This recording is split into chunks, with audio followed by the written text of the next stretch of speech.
जय हिंद दोस्तों, कैसे हैं आप लोग। आज की वीडियो में हमारे पास है यूपी बोर्ड क्लास 12 के प्री बोर्ड एग्जाम 2024 का मॉडल पेपर।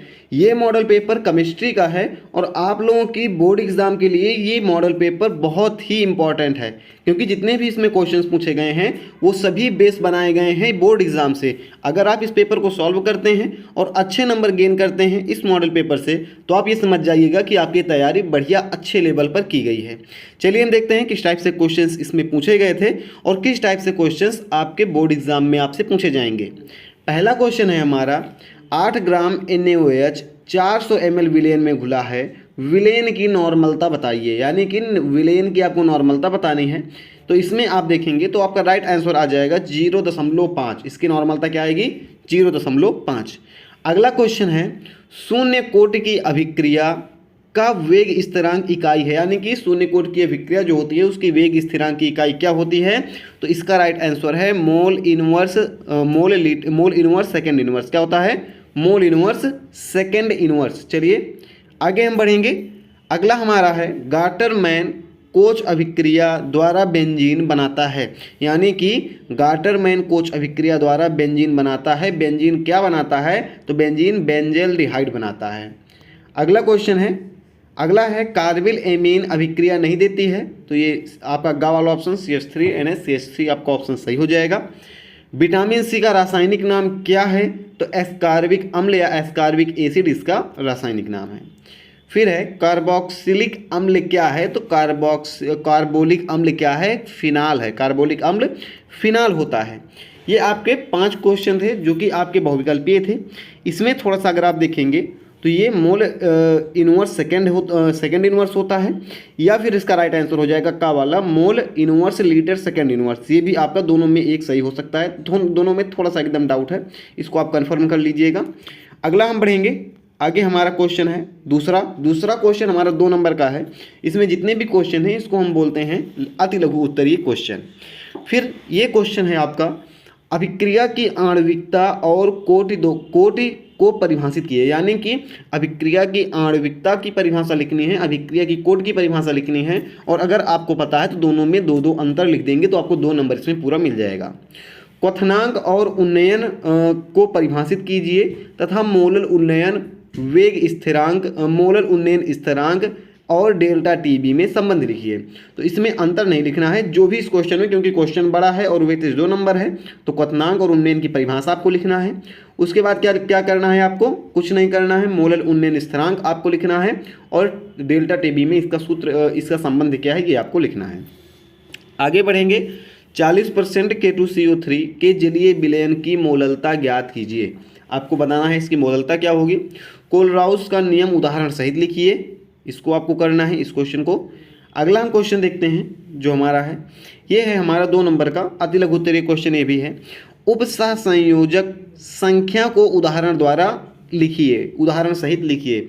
उपसह संयोजक संख्या आपको लिखना है जिसको आप बोलते हैं कोऑर्डिनेशन नंबर। फिर प्रोटीन के विकृतीकरण की व्याख्या कीजिए। मेरे हिसाब से सभी क्वेश्चंस बहुत ही आसान हैं, क्योंकि ये बेसिक क्वेश्चंस होते हैं। कोई डीप में अभी तक आपको क्वेश्चन देखने को नहीं मिला है। जितना क्वेश्चन मिल रहा है वो ऊपर वाला ही क्वेश्चन है। जैसे फैराडे के विद्युत अपघटन संबंधी द्वितीय नियम लिखिए। फैराडे का आपको नियम लिखना है। फैराडे का नियम आपने फिजिक्स में भी पढ़ा है, लेकिन वो दूसरा है तो यहाँ पर दूसरा होगा थोड़ा सा। फिर अगला क्वेश्चन है, प्रथम कोटि की विक्रिया को उदाहरण सही समझाइए। बहुत ही आसान है। अगला हमारा चौथा क्वेश्चन आता है, इसको भी हम बोलते हैं अति लघु उत्तरीय क्वेश्चन। इसको हम लघु उत्तरीय की श्रेणी में रखते हैं क्योंकि इसका वेटेज 3 नंबर का होता है। तो ये क्वेश्चन है हमारा, 27 डिग्री सेल्सियस ताप पर 10% यूरिया के जलीय विलयन का परासरण दाब ज्ञात कीजिए। S बराबर आपको दिया गया है 0.0821 मात्रक। आपको S का मान दिया गया है और बोल रहा है कि इतने ताप पर आपको यूरिया के जलीय विलयन का परासरण दाब आपको ज्ञात करना है। चलिए आगे बढ़ते हैं। सिद्ध कीजिए, प्रथम कोटि की अभिक्रिया के लिए 99% भाग पूर्ण होने में लगा समय उसके 90% भाग पूर्ण होने में लगे समय का 2 गुना होता है। इसको आपको प्रूव करना है। आगे बढ़ेंगे। इलेक्ट्रोड विभव यानी कि जिसको हम E बोलते हैं, इलेक्ट्रोड विभव E और मानक इलेक्ट्रोड विभव E0 या ई डिग्री को परिभाषित कीजिए। ई और ई नॉट में संबंध वाला समीकरण लिखिए। दोनों की परिभाषा लिखना है और इन दोनों में क्या संबंध है हेडिंग डालना है और नीचे उस समीकरण को आपको लिख देना है। फिर डीडीटी का पूरा नाम लिखो तथा वातावरण पर इसका प्रभाव लिखिए। डीडीटी एक क्या होता है, उर्वरक होता है या कीटनाशक होता है, तो उसका आपको पूरा फुल फॉर्म, और वातावरण पर प्रभाव। कीटनाशक है तो वातावरण पर उसका प्रभाव अच्छा नहीं होगा, ये आपको पता ही है। आगे बढ़ेंगे थोड़ा सा। निम्नलिखित उपसह संयोजी यौगिकों का IUPAC नाम लिखो। आपको इनमें क्या करना है, इन सभी का IUPAC नाम लिखना है। IUPAC नाम इसका क्या होगा, आपने पढ़ा होगा इसे, और ये हर बार आता है, ऐसा नहीं है कि पहली बार क्वेश्चन पूछा गया है।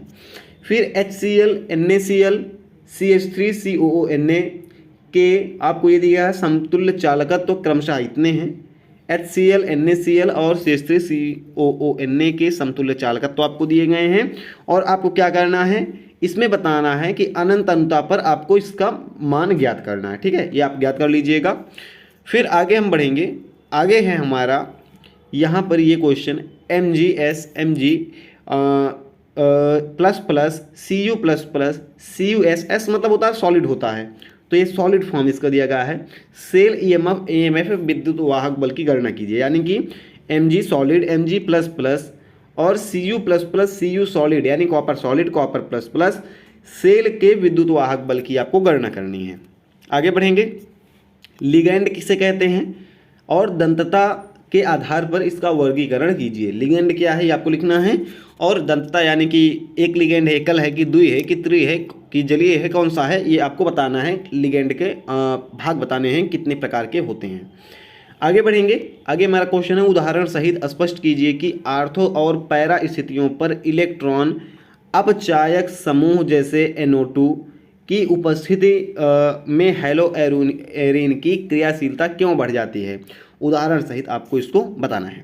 अगर आप ये नहीं बता पा रहे हैं तो आप ये कर सकते हैं, निम्नलिखित रासायनिक अभिक्रियाओं पर टिप्पणी कर सकते हैं, यानी 5 नंबर अगर आप इस एक क्वेश्चन को करेंगे तो मिलेगा, या आप ये नहीं कर पा रहे हैं तो आप इन सभी पर टिप्पणी लिख सकते हैं, यानी इसकी परिभाषा और एक उदाहरण आप लिख सकते हैं। परिभाषा प्लस एक उदाहरण आपको लिखना पड़ेगा। आगे हम पढ़ेंगे खा वाले क्वेश्चन पर। निम्नलिखित अभिक्रियाओं पर टिप्पणी कीजिए। तो यहाँ पर देखेंगे रोजेनमुंड अभिक्रिया है, इटार्ड अभिक्रिया है, स्मिट अभिक्रिया है। तो आप तीनों में जो भी करना चाहें, तीनों आपको करनी है। पहले अभिक्रिया आपको 1 नंबर की है और ये दोनों 2-2 नंबर की हैं, यानी 5 नंबर का क्वेश्चन ये भी है। अगर आप ये खा वाला क्वेश्चन नहीं कर पाते हैं तो आप ये वाला कर सकते हैं। इसमें क्या करना है आपको, how to gain given chemical reaction. तो टालुइन से बेंजल्डिहाइड कैसे बनाएंगे ये आपको बताना है। बेंजीन से क्लोरोबेंजीन कैसे बनाएंगे, एसिटाल्डिहाइड से आइडोफॉर्म कैसे बनाएंगे, इसका आपको रासायनिक समीकरण देना है। तो अगर इसको करना चाहते हैं तो करिए, दोनों में से एक ही करना है, ये आप ध्यान रखिएगा। या तो आप ये करेंगे खा वाला, आप इन तीनों को करेंगे। अगर आपको ये समझ में नहीं आ रहा है तो आप इन 5 को करेंगे जो कि 1-1 नंबर के हैं। आगे बढ़ते हैं।